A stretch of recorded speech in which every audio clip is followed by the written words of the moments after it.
ಪರ್ವತಗಳಿಂದ ಸುತ್ತಲ್ಪಟ್ಟ ಒಂದು ಹಳ್ಳಿ. ಅದರಲ್ಲಿ ಅರ್ಜುನ್ ಎಂಬ ಯುವಕನಿದ್ದ. ಅವನ ಕನಸು ಡಾಕ್ಟರ್ ಆಗುವುದು. ಆದರೆ ಅವರ ಕುಟುಂಬ ಬಡತನದಲ್ಲೇ ಜೀವನ ಸಾಗಿಸುತ್ತಿತ್ತು. ಹಳ್ಳಿಯಲ್ಲಿ ಸರಿಯಾದ ಶಾಲೆಗಳಿರಲಿಲ್ಲ. ಶೈಕ್ಷಣಿಕ ಸೌಲಭ್ಯಗಳು ಕಡಿಮೆಯೇ. ಅವನ ಕನಸು ಅಸಾಧ್ಯವೆಂದು ಹಲವರು ಹೇಳುತ್ತಿದ್ದರು. ಅರ್ಜುನ್ ಮಾತ್ರ ಹಿಂತಿರುಗಲಿಲ್ಲ. ನಾನು ನನ್ನ ಕನಸನ್ನು ಸಾಧಿಸಬೇಕು ಎಂದು ತೀರ್ಮಾನಿಸಿದ. ಅವನು ಹಳ್ಳಿಯಲ್ಲಿರುವ ಒಬ್ಬೇ ಒಬ್ಬ ಗುರೂಜಿಯವರ ಬಳಿ ವಿದ್ಯಾಭ್ಯಾಸ ಪ್ರಾರಂಭಿಸಿದರು. ಗುರೂಜಿ ಬಳಿ ಹೆಚ್ಚಿನ ಸಂಪತ್ತು ಇಲ್ಲದಿದ್ದರೂ ಅರ್ಜುನನ ದುಡಿಮೆ ಛಲ ನೋಡಿ ಸಹಾಯ ಮಾಡಲು ತೀರ್ಮಾನಿಸಿದರು. ಅರ್ಜುನ್ ರಾತ್ರಿ ದೀಪದ ಬೆಳಕಿನಲ್ಲಿ ಓದುತ್ತಿದ್ದ. ಬೆಳಗ್ಗೆ ಕೃಷಿ ಕಳೆಯುತ್ತಿದ್ದ. ಖಾಲಿ ಸಮಯ ಸಿಕ್ಕಾಗಲ್ಲ ಪುನಃ ಪುಸ್ತಕ ಹಿಡಿಯುತ್ತಿದ್ದ. ಒಂದು ದಿನ ಭೀಕರವಾದ ಚಂಡಮಾರುತ ಹಳ್ಳಿಯನ್ನು ತಲುಪಿತು. ಅನೇಕ ಮನೆಗಳು ಹಾನಿಯಾಯಿತು. ಅರ್ಜುನ್ ಮನೆಯು ಧ್ವಂಸವಾಯಿತು. ಅವನ ಎಲ್ಲ ಪುಸ್ತಕಗಳು ಪ್ರವಾಹದಲ್ಲಿ ಕೊಚ್ಚಿ ಹೋದವು. ಆದರೂ ಅವನು ಧೈರ್ಯ ತೊಡಗದೆ ಗುರೂಜಿ ಬಳಿ ಹೊಸ ಪುಸ್ತಕಗಳನ್ನು ಪಡೆದ ಮತ್ತು ಓದನ್ನು ಮುಂದುವರೆಸಿದ.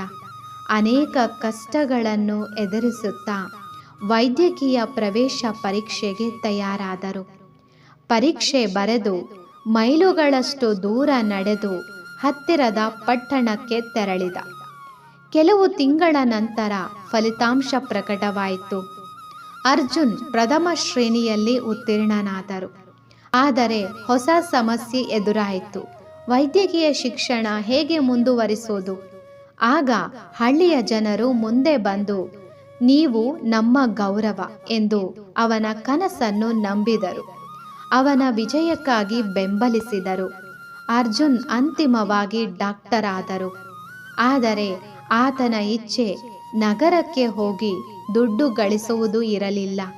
ಬದಲಾಗಿ ಹಳ್ಳಿಯನ್ನೇ ಮರಳಿ ಬಂದು ಸಣ್ಣ ಕ್ಲಿನಿಕ್ ತೆರೆಯುತ್ತಿದ್ದೇನೆ. ಆದರೆ ಆತನ ಇಚ್ಛೆ ನಗರಕ್ಕೆ ಹೋಗಿ ದುಡ್ಡು ಗಳಿಸುವುದು ಇರಲಿಲ್ಲ.